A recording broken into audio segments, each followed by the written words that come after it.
ஆயத்தப்படு, ஆயத்தப்படுத்து. ஆயத்தப்படுத்துதலுக்கான வேத வசனங்களை பார்க்கலாம். அப்படியிருந்தும் அவர்களில் அதிகமான பேர்களிடத்தில் தேவன் பிரியமாயிருந்ததில்லை. ஆதலால் வனாந்தரத்திலே அவர்கள் அழிக்கப்பட்டார்கள்.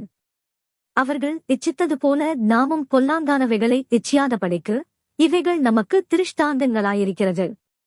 ஜனங்கள் புசிக்கவும் குடிக்கவும் உட்கார்ந்து விளையாட எழுந்திருந்தார்கள் என்று எழுதியிருக்கிறபடி அவர்களில் சிலர் விக்கிரகாராதனைக்காரர் ஆனது போல நீங்களும் ஆகாதிருங்கள்.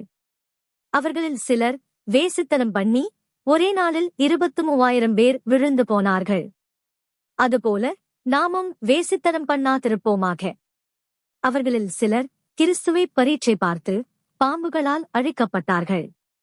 அதுபோல நாமும் கிறிஸ்துவை பரீட்சை பாராதிருப்போமாக.